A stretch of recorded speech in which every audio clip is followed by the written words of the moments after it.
Let's talk about what's happening in Chicago, where Lawrence is, in terms of what's happened under the Biden-Harris administration. When it comes to crime, it's up 11%. That's in the year leading up to this year, until violent crime. Also, when you look at housing, when you look at what they're supposed to bring to the city, you see people boarding up their houses, people concerned about the protest of 100,000 plus. They're worried that there's 1,700 less cops in uniform now. They're concerned they've got 400 cops from other cities who have to come in to help out. So this is an example of a liberal city run by a liberal Democrat and the Democrats that's gone awry. This is not a great example of what we will do if we give you the keys to the country. It's the audacity for me. How many years have I been covering the violence in Chicago? How many kids, how many parents I've sat down with to talk about their kids being murdered? How many pleas have they said we need more cops on the street to go after these criminals? And all of a sudden, when the rich, powerful, and well-connected want to host a convention, then you send the cavalry? There were 5 people that were shot and killed in Chicago over the weekend. It happens every single weekend, every single holiday. And they've been begging, please send us more help. Please have the National Guard on standby. But because all of the Democrats are in town, and they are, the people that wanted to fund the police, by the way, all of a sudden need the police to protect their tails because there's 100,000 protesters expected to be here. All of a sudden, they care about the issue. I had Miss Moni Jacobs. Her son was killed. Still no calls. No one gives her any updates. This is what she had to say about it. We're losing babies. You know, we're not losing the elderly as fast as we're losing our young people. They're not even getting a chance to grow up. I'll never know what it feels like to have a grandchild from him. Like, we're losing our future. What do you want to hear from all these leaders? I want to know what they're going to do to protect our communities. It's everywhere, but my focus is here. This is my home. Been here all my life. I want to know what they're going to do to bring justice to the parents that are losing their kids. Like, what are you going to say to them? Well, oh, I'm sorry, it's not working. How about they start, guys, with what they do for themselves?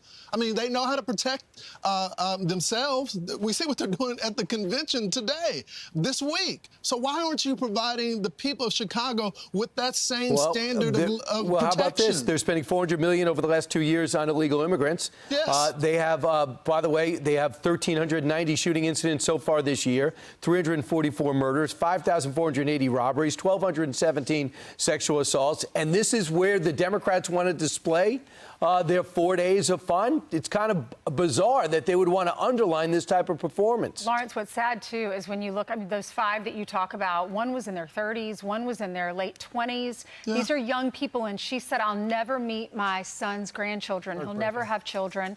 She said she's having to describe this or explain this to her other kids. She wants to be able to cry, and it's really, really hard, but she's trying to be strong for her other children. I mean, imagine going through that as a parent, and we're seeing that time after time. You've interviewed so many of them.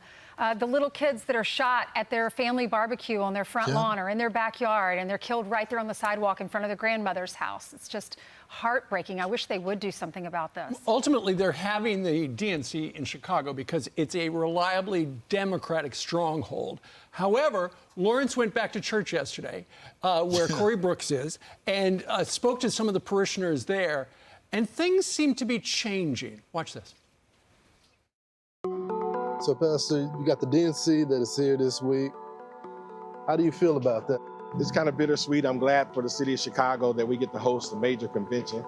The bitter part of it is that I don't agree with any of the principles. And so the policies that they use doesn't benefit our community. What do you think is the #1 issue facing Chicago right now?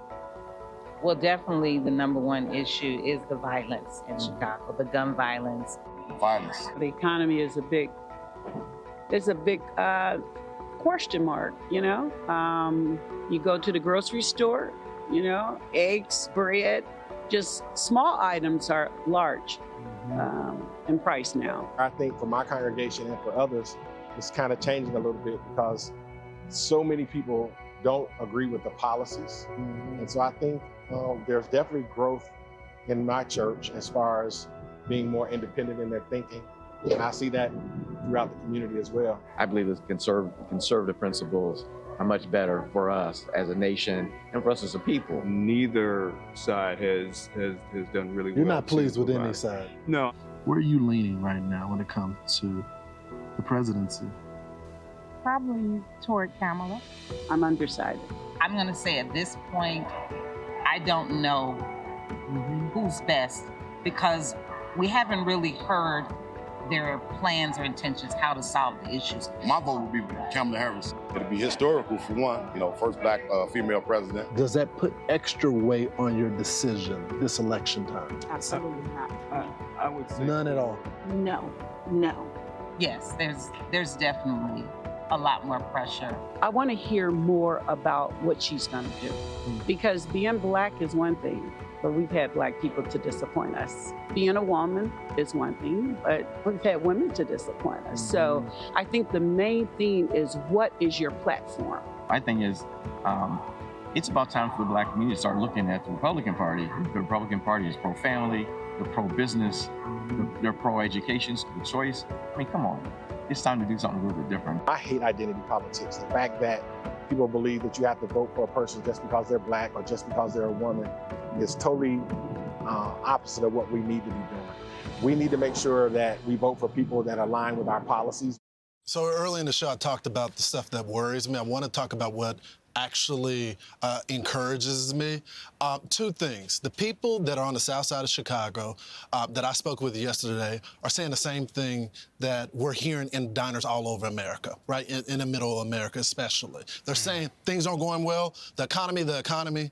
I notice it when I go to the grocery store. The second thing that encouraged me is that there's still a lot of undecided voters. And the question is, who is the candidate that's going to paint the best message that there's going to be a greater America?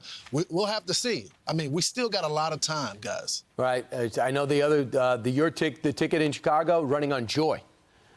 There's going to be a lot of joy. Yeah, because there's so much joy going on right now. Right. No kidding. Listen, I'm Steve Ducey. I'm Brian Kilmeade. And I'm Ainsley Earhart. And click here to subscribe to the Fox News YouTube page to catch our hottest interviews and most compelling analysis.